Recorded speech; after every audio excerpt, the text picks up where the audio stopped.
கிறிஸ்துக்குள் பிரியமானவர்களே, ஆண்டவரும் உலக ரட்சகருமாகிய இயேசு கிறிஸ்துவின் நாமத்தினாலே இந்த கால வேளையில் இருதயத்தின் ஆழத்திலிருந்து உங்கள் எல்லாருக்கும் நல்வாழ்த்துக்கள். எசேயா தீர்க்கதரிசன புஸ்தகம் 9வது அதிகாரம் 6வது வசனத்தை வாசித்து இந்த நாளுக்காக நாம் ஜெபிப்போம். நமக்கு ஒரு பாலகன் பிறந்தார், நமக்கு ஒரு குமாரன் கொடுக்கப்பட்டார். கர்த்தத்துவம் அவர் தோளின் மேல் இருக்கும். அவர் நாமம் அதிசயமானவர், ஆலோசனை கர்த்தர், வல்லமையுள்ள தேவன், நித்திய பிதா, சமாதான பிரபு என்னப்படும். நம் ஆண்டவராகிய இயேசு கிறிஸ்துவுக்கு சமாதான பிரபு என்றும் ஒரு பெயர் இருக்கிறது. நம் ஆண்டவராகிய இயேசு கிறிஸ்து சமாதான பிரபுவாக இருக்கிறார். அவர் சமாதானத்தை கொடுக்கிற தேவனாக இருக்கிறார். இந்த உலகத்துல அவர் சுற்றி திரிந்து ஊழியம் செய்த பொழுது ஆயிரக்கணக்கான மக்கள் அவருக்கு பின் வருகிறதற்கு காரணம் என்ன? அவர் அன்பை ருசி பார்த்தார்கள், அவருடைய சமாதானத்தை பெற்றுக்கொண்டார்கள். அங்கலாய்ப்போடு, வேதனையோடு, வருத்தத்தோடு, கவலையோடு, கண்ணீரோடு இருக்கிற ஆயிரக்கணக்கான மக்கள் ஆண்டவருடைய சமூகத்தை தேடி வந்தார்கள்.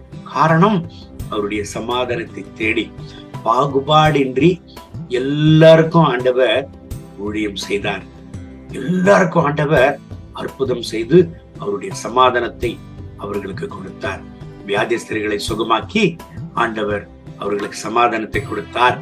இந்த கால வேளையில நீங்கள் ஒருவேளை இருதயத்தில் சமாதானம் இல்லாமல் உங்க சூழ்நிலை நிமித்தம், உங்களுடைய பாடுகள் போராட்டத்தை நிமித்தம் கவலையோடு, கண்ணீரோடு, வருத்தத்தோடு, என் நிலைமை யார் புரிந்து கொள்வார்கள், எனக்கு யார் உதவி செய்வார்கள் என்று ஒருவேளை அங்கலாய்ப்போடு நீங்கள் இருக்கலாம். இந்த கர்த்தருடைய வார்த்தை உங்களை தேடி வருகிறது. இயேசு சமாதான பிரபுவாக இருக்கிறார். அவருடைய சமாதானத்தினால் உங்களை நிரப்புவார். கட்டாயம் நீங்கள் ஒரு சாட்சியாக நிற்பீர்கள். இந்த கால வேளையில ஆண்டவருடைய திருப்பாதத்தில் நாம் ஜெபிப்போமா? கட்டாயம் கர்த்தர் உங்களுக்கு ஒரு அற்புதம் செய்வார்.